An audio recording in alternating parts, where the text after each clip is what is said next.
శంకర హృదయ నివాసిని పార్వతి పరమేశ్వరి శంకర హృదయ నివాసిని పార్వతి పరమేశ్వరి. జై జగన్మాత దేవి బగళాముఖి. ఓం హ్రీం బగళాముఖి వరదే సర్వసౌభాగ్యప్రదాయిని సమస్త భక్తానాం సర్వాభీష్టం సాధయ సాధయ హ్రీం ఓం స్వాహ. ఇక్కడ సూర్యమంగళానికి వచ్చినటువంటి ఒక ఉత్తరం అంటే లెటర్. ఆ ఉత్తరంలో అడిగినటువంటి ప్రశ్న, అది దానిని చదివినప్పుడు ఆ ప్రశ్న చాలామందికి ఉపయోగపడుతుందనిపించింది. ఆ ఉత్తరానికి సమాధానం. అందుచేత ఇప్పుడు నేను దాని గురించి చెప్పబోతున్నా.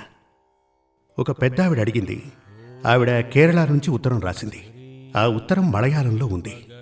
ఆవిడందులో ఏం రాసిందంటే, స్వామీజీ, నా బిడ్డ 22 ఏళ్ళు ఉన్నప్పుడు యాక్సిడెంట్లో అంటే బైక్ యాక్సిడెంట్లో చనిపోయాడు. కానీ అంతకంటే ముందు అతని జాతకాన్ని మేము పలుచోట్ల చూపడం జరిగింది. అప్పుడు అతనికి 85 ఏళ్ల వరకు ఆయుష్ ఉంది అని అందరూ చెప్పడం జరిగిందని రాసింది. 85 ఏళ్ల ఆయుర్దాయం ఉన్నటువంటి వ్యక్తి ఎందుకని 22 ఏళ్లకే యాక్సిడెంట్లో ఎందుకు చనిపోయాడు అలా అని ఉత్తరం రాసింది. దీనికి సమాధానం ఏమిటి అంటే, ఒకటి, మీరు జాతకం సరిగ్గా గణించారో లేదో తెలుసుకోవాలి. పుట్టినప్పటి సమయాన్ని మీరు గనక సరిగ్గా గణించినట్లయితే, అంటే సరైన ఆచారానికి చూపించి మీరు జాతకాన్ని గణింపజేసుకున్నట్లయితే, ఇక రెండవది, ఆ జాతకమే సరిగ్గా లేకపోతే ఇలాంటివి జరిగి తీరుతాయి. మరో విషయం ఏంటంటే, ఈ జాతకాన్ని మీరు తీసుకెళ్లి చూపించినటువంటి వ్యక్తి సరిగ్గా శాస్త్రాలు పఠించిన వాడై ఉండాలి. నా ఉద్దేశంలో మీరు జాతకాన్ని తీసుకెళ్లి చూపించినటువంటి ఆ జ్యోతిష్యుడు, ఆ ఆచార్యుడు సరిగ్గా చెప్పాలంటే జ్యోతిష శాస్త్రంపై అవగాహన కలిగిన వాడు అయి ఉండడు. ఎందుచేతనంటే, ఈ జాతకాన్ని చూసి 85 ఏళ్ల ఆయుష్ ఉన్నటువంటి వ్యక్తికి ఇలాంటి గండం ఉందని ముందే చెప్పుండాలి. లేక అతను చెప్పినా మీరే సరిగ్గా గమనించి ఉండరని నా ఉద్దేశం. నేను చెప్పదలుచుకున్నది ఏమిటంటే, ఒక వ్యక్తికి అంటే ఒక మనిషికి 120 ఏళ్ల వరకు ఆయుష్ ఉందనుకోండి. అంటే నా ఉద్దేశం జ్యోతిష్ శాస్త్ర ప్రకారం సూర్యుడు, చంద్రుడు, కుజుడు, గురుడు, రాహువు, శని, బుధుడు, కేతువు, శుక్రుడు, ఈ 9 గ్రహాల పీరియడ్ వరకు గనక బతికి ఉంటే సరాసరి 120 సంవత్సరాల వరకు అతను జీవించి ఉండాలి. ఆ విధంగానే జ్యోతిష్య శాస్త్రం గణిస్తుంది. కానీ ఈ కాలంలో 120 సంవత్సరాలు బ్రతుకుతున్నవారు ఎవరూ లేరు కదా. మహా అయితే ఓ 80 సంవత్సరాలు లేక 85 సంవత్సరాలు. ఆ తర్వాత కూడా బ్రతికిన వారు చాలా రేర్. మనకు యావరేజ్గా చెప్పాలంటే ఒక 80 ఏళ్ల వరకు జీవించవచ్చు. ఇప్పుడు ఈ యొక్క వయసులో లేక మీరు రకరకాల శాస్త్రాలు చూడవచ్చు. వాటిని పరిశీలిస్తే 120 సంవత్సరాల ఆయుష్ ఉన్న ఒక వ్యక్తికి ఈ ఒక్కో గ్రహం యొక్క దశాకాలమునందు, నవగ్రహాలు అంటాం కదా, ఈ నవగ్రహాల ఒక్కొక్క గ్రహం యొక్క దశాకాలమునందు మృత్యుయోగాలు కూడా ఉంటాయి. దీనినే మనం సాధారణంగా గండం అని చెప్తూ ఉంటాం. జాతకంలో ఇతనికి గండం ఉంది అలా అని చెప్తూ ఉంటారు కదా. ఇదొచ్చి దీనిని అపమృత్యుయోగం అని కూడా అంటారు. మీరు క్యాలెండర్లో చూస్తే గనక అందులో మరణయోగం అని రాసుంటుంది కదా. మీరు రోజు గనక క్యాలెండర్ని చూస్తే అందులో మనకి యమగండం అని కూడా రాసి ఉంటుంది. అటువంటి మరణయోగాలనే మనం గండమని పిలుస్తూ ఉంటాం.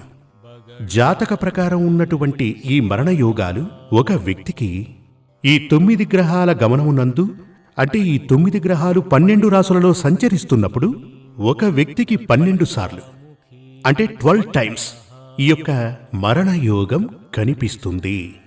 మరణం అని చెప్పబడేది 101 విధాలుగా కనబడుతుంది. మరణం టోటల్గా 101 విధాలుగా ఉంటుంది. అంటే యాక్సిడెంట్లో చనిపోవటం, ప్రసవిస్తున్నప్పుడే చనిపోవటం, అంటే ఆత్మహత్య ఉరేసుకుని చనిపోవటం, లేక విషం తీసుకుని చనిపోవటం, ఇలా పలు విధానాలున్నాయి. ఇది 100 విధాలుగా ఉంటుంది. అంటే ఈ మరణం 100 విధాలుగా సంభవిస్తుంది. దీనినే అకాల మరణం అని కూడా అనవచ్చు. ఆ మిగిలిన ఒకటి సహజ మరణం. 101 విధానాలుగా ఉన్నటువంటి మరణాలని 2గా డివైడ్ చేస్తే కనుక అందులో 100 మరణాలు అకాల మరణాలు, మిగిలిన 1 మరణం కాల మరణం. అంటే ఒక్కో మనిషి జాతకమునందు ఈ మరణగండాలు ఉండడం చేతనే దానిని అకాల మరణం అంటూ ఉంటాం. ఆ అకాల మరణ యోగాన్ని మనం తొలగించవచ్చు. దానికోసం చేసేదే మృత్యుంజయ హోమం, మృత సంజీవిని హోమం. ఇవన్నీ కూడా మన ఋషివర్యులు మనకు ప్రసాదించినవి.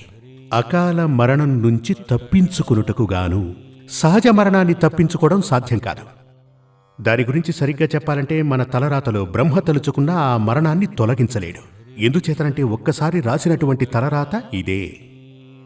ఇప్పుడు ఇదివరకే చెప్పినటువంటి ఆ పిల్లాడికి 85 ఏళ్లు ఆయుష్ ఉన్న సంగతి నిజమే. కాని 22 సంవత్సరాలకే అతనికొక గండం, మరణయోగం అలాంటిది తప్పకుండా జాతకంలో ఉండే ఉంటుంది. దానిని మార్పు చేయడం కోసం ఆ సమయంలో ఆ దోష ప్రభావం మనపై పడకుండా ఉండటానికి అవసరమైనటువంటి దోష పరిహారాలు గనక మనం చేయించుకున్నట్లయితే ఆ దోషం నుంచి తప్పకుండా బయటపడిపోవచ్చు. సందేహమే లేదు. ఇప్పుడు మీరు వినే ఉంటారు, పేపర్స్లో, టీవీల్లో వస్తూ ఉంటుంది. చాలామంది శబరిమలైకి వెళ్ళారు, తిరిగి వస్తున్నప్పుడు అకస్మాత్తుగా మరణం సంభవించి యాక్సిడెంట్లో చనిపోయారని చెప్తూ ఉంటారు. ఇది చెప్పాలంటే ఇది ఆ భగవంతుడు సృష్టించిన సమస్య కాదు, అది జాతకంలో ఉన్న సమస్య. ఇది ఈ సమయంలో, అంటే ఈ దోష సమయంలో మీరు గనక ఒక శాస్త్రం తెలిసినటువంటి జ్యోతిష్యునికి మీ జాతకం చూపించి ఉంటే ఈ సమయాలలో మీరు ప్రయాణం చేయకూడదని చెప్పేవాడు. నీవు ప్రధానంగా ఈ విషయాలు చేయకూడదు, డ్రైవింగ్ చేయకూడదు, ముఖ్యంగా ట్రావెలింగ్ చేయకూడదు, అలాగే ఎవరితోనూ గొడవ పడకూడదు, కావాలంటే నువ్వు ఇంట్లోనే ఉండిపో. అలా ఉన్నట్లయితే ఏం జరుగుతుంది? ఈ పరిహారాలు సరిగ్గా చెప్పాలి అంటే ఆ నిబంధనల్లో మీరు గనక ఉన్నట్లయితే ఆ దోషాలు మనల్ని బాధించ. అకాల మృత్యువు ఇదివరకే చెప్పినట్టుగా ఆవిడ లెటర్ నుంచే మనం మాట్లాడడం ప్రారంభించాం. అంటే ఆవిడ బిడ్డకి అకాల మృత్యువు ఉంది అని జాతకంలో రాయబడి ఉంది. దాని గురించి తెలుసుకుని పరిహారాలు చేయాలి. అక్కడ చేయవలసింది ఏంటంటే ఆ పిల్లవాడి జాతకం చూస్తే సరిపోదు, తల్లిదండ్రుల జాతకం కూడా చూడాలి. ఒక మాట చెప్తాను వినండి. మీ ఇంట్లో కానీ మీకు తెలిసిన వాళ్ళ ఇంట్లో ఇలా గనక ఒకవేళ జరుగుంటే మీరు చేయాల్సింది, అంటే మీ ఇంట్లో కానీ లేక మీకు తెలిసిన వాళ్ళ ఇంట్లో అకాల మృత్యువు సంభవించింది అంటే అందులో సందేహం లేదు, తప్పకుండా 5వ స్థానంలో రాహు ఉంది అని అర్థం. ఓసారి చూసుకోండి. 5వ స్థానంలో రాహువు, సూర్యుడు, శని. రాహువు, సూర్యుడు, శని గనక ఉంటే తప్పకుండా పిల్లలకి ఇటువంటి అపమృత్యు దోషాలే సంభవిస్తాయి. సూర్యుడు గనక ఉంటే 100 దోషాలు, శని ఉంటే 1000 దోషాలు, రాహు ఉంటే 1,000,000 దోషాలు. ఇప్పుడు ఇలా చాలామంది వస్తూ ఉంటారు. వాళ్ళు నాకు చెప్తున్నప్పుడు నేను చెప్తాను, మీ జాతకం తీసుకోండి, 5వ స్థానంలో దోషం ఉంది అని ఖరాఖండిగా చెప్తాను. అప్పుడు మనం గనక చూసినట్లయితే ఆ దోషం ఉంటుంది. అంటే నా ఉద్దేశం, ఇప్పుడు మీ జాతకంలో ఇటువంటి గ్రహాలు గనక ఉంటే, అది కూడా 5వ స్థానంలో ఉంటే, ఈ విషయం చెప్పడానికి కారణం ఆవిడికి నేను ఫోన్ చేసి అడిగాను, అసలు మీ జాతకంలో ఏ గ్రహాలున్నాయి?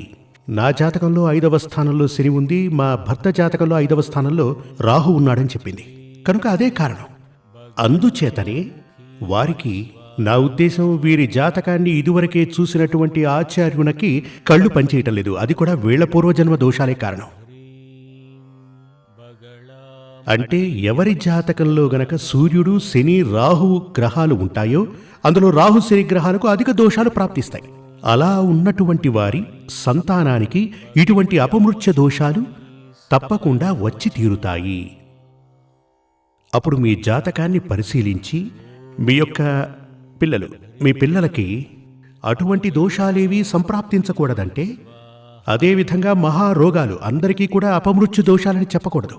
మహారోగాలు, అంగవైకల్యాలు ఇటువంటివన్నీ కూడా వస్తాయి. దానికి ముఖ్యంగా సందేహమే లేదు, జాతకంలో ఎలా ఉంటే అలా జరిగి తీరుతుంది. వాటికి పరిహారం జరిపిస్తే గనక వాటి నుంచి మనం బయటపడచ్చు. అలాగని అన్ని దోషాలకు పరిహారాలుంటాయని మాత్రం మీరు ఎన్నడూ అనుకోకండి. పరిహారాలు చేస్తే అన్ని దోషాలు పోతాయా అంటే లేదు. దానికొచ్చి ఒక ప్లానిటరీ పొజిషన్, గ్రహాల స్థానం. దానికో ఉదాహరణ చెప్తాను. గంట కొడుతుంది కదా, ఇదివరకే చెప్పాను, మనకి ఇంట్లో వాచ్ ఉంటుంది. అందులో 2 ముళ్ళు ఒక చోటికి చేరినప్పుడే అది టంగ్ టంగ్ అని కొట్టుకుంటుంది కదా. అదే విధంగా, అంటే వాచ్లో, వాల్ క్లాక్లో, అదే విధంగా సదా సంచరించున్నటువంటి ఈ నవగ్రహాలు ఈ మనిషి యొక్క జాతకం ప్రకారం దశల వారీగా 6, 8, 12 స్థానాలలో పాపగ్రహాలతో పాటు కలిసి అవి లగ్నాధిపతిని కనుక బాధించాయి అంటే ఈ అపమృత్యు దోషాలు, ఈ గండాలు లాంటివి ప్రాప్తిస్తాయి. జీవితంలో అసక్తత, ఓటమి ఇటువంటివన్నీ ప్రాప్తిస్తాయి. ఇప్పుడు అటువంటి సమయంలో ఆ దోషాలు భారీ ఎత్తున సంప్రాప్తించకుండా ఉండటానికి మనం పరిహారాలు గనక చేయిస్తే తప్పకుండా పెద్ద దోషాలు మనకు సంప్రాప్తించవు. ఇప్పుడు మీరు బయట వెళుతూ ఉంటారు. వర్షాకాలంలో ఏ సమయంలోనైనా వర్షం పడచ్చు. ఒక గొడుగు చేతిలో పట్టుకుని వెళ్ళొచ్చు కదా. వర్షం గనక వచ్చింది అంటే ఆ గొడుగు వేసుకోవచ్చు, తడవకుండా వెళ్ళి చేరొచ్చు. అదే విధంగా మన జీవితంలో వచ్చేటువంటి కష్ట నష్టాలు మనల్ని బాధించకుండా ఉండటం కోసమే ఆ పరమేశ్వరుడు జ్యోతిష శాస్త్రాన్ని మనకు ప్రసాదించాడు. కానీ అటువంటి సమయాలలో అంటే 2 ముళ్ళు గడియారంలో ఒకచోటికి చేరినప్పుడే గంట కొట్టుకుంటున్నట్టుగా ఈ గ్రహాలన్నీ కూడా ఒక యాంగిల్కి వచ్చినప్పుడే, గ్రహాలు అలా చేరినప్పుడు యోగం సంప్రాప్తిస్తుంది. యోగం అంటే మంచిదని అర్థం కాదు. యోగం అంటే ఇక్కడ దోషమని అర్థం. దోషాలు ప్రాప్తిస్తాయి. ఇక్కడ అది 5 నిమిషాల పాటే ఉంటుంది. ఈ 5 నిమిషాల్లో అది అక్కడ ఉన్నప్పుడు యాక్సిడెంట్ జరిగి కాలు పోయింది అంటే గనక ట్రీట్మెంట్ చేసి రెడీ చేసుకోవడానికి 6 నెలలు గడిచిపోతుంది కదా. అంటే దోషం ప్రాప్తించడానికి కొంచెం సమయం చాలు. కానీ దాని పర్యవసానాలే మనం చాలా కాలం పాటు మనం అనుభవించాలి. అంటే ఇప్పుడు ఆ టైం ఎప్పుడు, అసలు ఎప్పుడు దోషం ప్రాప్తిస్తుంది, దానిని తెలుసుకుని ఆ దోషానికి పరిహారం చేసుకున్నామంటే విముక్తిని పొందవచ్చు. ఇక్కడికి ఒక గొప్ప వ్యక్తి నా దగ్గరికి వచ్చారు. ఇక్కడికి వచ్చి మామూలుగా జాతకం చూపించుకునే అలవాటు ఉంది. చాలా పూజలు ఇక్కడ జరిపించారు. వారు ఒకసారి ప్రతి నెలా జరిపిస్తుంటారు. ధనవస్య హోమం కూడా జరిపించారు. వాళ్ళు ప్రతిసారి 3 నెలలు గడిచాక తమ జాతకాన్ని నాకు చూపిస్తూ ఉంటారు. అవునండి, పర్టికులర్గా రాబోయే మాసంలో మీకు ఒక యాక్సిడెంట్ ఉంది, కాస్త జాగ్రత్తగా ఉండండి, మ్యాక్సిమం మీరు అసలు బండే నడపకండి, మీ డ్రైవర్ ఎవరైతే ఉన్నారో అతని పేరు నక్షత్రం కూడా చెప్పండి, అతనికి ఒక కంకణం ఇస్తాను, చేతికి కట్టుకోమని చెప్పండి. ఆయన తన డ్రైవర్ని తీసుకొచ్చారు. అతని చేతికి ఒక కంకణం కట్టి పంపాను. అలాగే ఈయనకి సంజీవిని హోమం కూడా జరిపించి పంపాను. నేను చెప్తున్నటువంటి అదే ఆ గండ సమయాలలో, అంటే అదే అని కాదు, ఒక వారం రోజుల్లో అటు ఇటు వీళ్ళు ప్రయాణం చేస్తున్నటువంటి ఆ కారుకి వెనక నుంచి ఒక గవర్నమెంట్ బస్సు వచ్చి భయంకరంగా గుద్దేసింది. ఇక వీళ్ల బండెళ్ళి ముందు దేనికో గుద్దుకుంది. వీళ్ళు ప్రయాణించే వాహనానికి ముందు వెనక దారుణంగా దెబ్బలు తగిలాయి. ఈ విషయం 2 నెలల క్రితమే వాడు నాకు వచ్చి చెప్పడం జరిగింది. కానీ మహాద్భుతం జరిగింది స్వామి. మా బండిలో 2 ఫారినర్స్ ప్రయాణిస్తున్నారు. వాళ్ళు ఇదివరకే పాపం మాతో కలిపి ఒక వెంచర్ చేద్దామని ఇక్కడికి రావడం జరిగింది. వాళ్ళకి వెనక భాగంలో కాస్త దాన్ని ఏమనొచ్చు, చిన్న చిన్న గాజు ముక్కలు అవి ఒంట్లో గుచ్చుకోవడం జరిగింది. అంతకుమించి ప్రమాదం జరగలేదు. అది చాలా సింపుల్గా జరిగిపోయింది. కానీ పెను ప్రమాదం నుంచి మేము తప్పించుకున్నామని చెప్పాను. అదంతా పూజా ఫలమని చెప్పాను. ఎందుకంటే ఆ అమ్మవారే మిమ్మల్ని కాపాడారు అన్నాను. చూశారు కదా. ఇప్పుడు దాన్ని గనక అంటే అక్కడ బండిని చూసిన వాళ్ళు చెప్పారట. బండిని వర్క్షాపుకు తీసుకెళ్ళినప్పుడు వాళ్ళు అడిగారట, వెనక మనుషులున్నారా, వాళ్ళకేమీ జరగలేదు అనగానే వాళ్ళు ఆశ్చర్యపోయారట. ఇప్పుడు చూడండి, దీన్ని మీరందరూ ఏదో కథ చెప్తున్నాను అనుకోకండి. నా ఉద్దేశంలో ఆ వ్యక్తులు నా దగ్గరికి ఎవరైతే వచ్చారో వాళ్ళ అనుభవాలు నాతో చెప్పడం చేతనే వాళ్ళ పేరు అడ్రస్సు చెప్పకుండా మీకు ఈ విషయం చెప్తున్నాను. ఇప్పుడు ఇదే విధంగా గండ సమయాలలో పరిహారాలు గనక మనం చేసుకుంటే దోషాల నుంచి విముక్తి పొందవచ్చు. దోషమనేది ఏదైనా మనకు ప్రాప్తించదు. ఇప్పుడు ఆ దోషం మనకు ప్రాప్తించకపోతే అందరూ కూడా మనతో ఏమంటారు? అవును, స్వామివారు చెప్పారు దోషాలు సంప్రాప్తిస్తాయని, కానీ అలాంటివేవి మా జీవితంలో జరగలేదు, అలానే కదా మనతో వాళ్ళు అంటారు. ఇప్పుడు ఆ దోషం సింపుల్గా తొలగిపోయేసరికి, సింపుల్గా కాదు అది సీరియస్గా జరిగింది, కానీ దుస్సంఘటన జరగలేదు. అప్పుడు వాళ్ళందరికీ కూడా ఆ ప్రెడిక్షన్లు అంటే పరిహార దోషాలు ముందే చేసుకోవటం, వీటి మీద ఊహాతీతమైన నమ్మకం కలుగుతుంది. ఈ విధంగా మీరు వెళుతున్నటువంటి ఆచార్యునికి ఆయనకు గనక శాస్త్రం తెలిసి ఉంటే తప్పకుండా ఆయన మిమ్మల్ని గైడ్ చేస్తారు. నీవు ఈ సమయంలో ఇలా చేయకు, ఈ సమయంలో ప్రయాణించకు. అందుకే కదండి జ్యోతిష్యాన్ని ప్రసాదించింది. 100% ఇది ఒక శాస్త్రమే, ఇందులో ఎటువంటి మోసము ఉండదు. ఈ జ్యోతిష్యంలో ఇంకొంతకాలం గడిచిన తరువాత మన భారతదేశ గవర్నమెంట్ కొన్ని విశ్వవిద్యాలయాలలో జ్యోతిష్యం చదివించేటువంటి చక్కటి తరుణం ఆసన్నమవుతుంది. కావాలంటే ఇప్పుడు చూడండి. ఇప్పుడు మన సెంట్రల్ గవర్నమెంట్ వచ్చి నరేంద్ర మోడీ గారు ప్రధానమంత్రి అయిన తరువాత యోగా శాస్త్రం అది ఎప్పటి నుంచో మనకుంది, కానీ దాన్ని తీసుకొచ్చి గౌరవాన్ని కల్పించి ఈ లోకానికి మళ్ళీ పరిచయం చేశారు కదా. అదేవిధంగా ఈ జ్యోతిష్యం, మంత్రశాస్త్రం ఇటువంటివన్నీ కూడా రాబోయే రోజుల్లో మన విశ్వవిద్యాలయాలలో అంటే యూనివర్సిటీస్లో చక్కగా చదువుకునేటువంటి, గవర్నమెంట్ ద్వారా చక్కగా చదువుకునేటువంటి రోజులు వస్తాయి. ఎందుకు అంటే ఆయుర్వేద మందులు అందరికీ రోగానికి అది చాలా బెస్ట్. ఇవన్నీ మనకు తెలుసు కదా. ఆయుర్వేద మందులు, ఆయుర్వేదాన్ని కనిపెట్టిన వారు కూడా ఆచార్యవర్యులే. హిందూ వేదశాస్త్రాలు అందించిన ఆచార్యవర్యులు. యోగ శాస్త్రం, మెడిటేషన్ అలాంటిదే ఈ మంత్రశాస్త్రం కూడా. జ్యోతిష్యం ఇది వచ్చి హిందువులకు మాత్రమే సంబంధించింది కాదు, అందరికీ సంబంధించినది. మనుషులుగా పుట్టినటువంటి ప్రతి ఒక్కరూ ఉపయోగించుకోగలిగినదే ఈ జ్యోతిష్య శాస్త్రం, అలాగే మంత్రశాస్త్రం కూడా. ఇప్పుడు హిందువుకే జాతకం చూడాలి అలానేం లేదు. మనిషిగా పుట్టినటువంటి ప్రతి ఒక్కరికి, ఈ భూమిపై పుట్టిన ప్రతి ఒక్కరికి జాతకం ఉంటుంది, అందరూ చూపించుకోవచ్చు. అందుచేత నేను చెప్తున్నది ఏంటంటే జ్యోతిష్యం, మంత్రశాస్త్రం ఇవన్నీ కూడా మనుషుల కోసమే. హిందూ సమూహమే కనుక్కున్నది, హిందూ ఆచార్యవర్యులే దీన్ని కనుక్కున్నారు.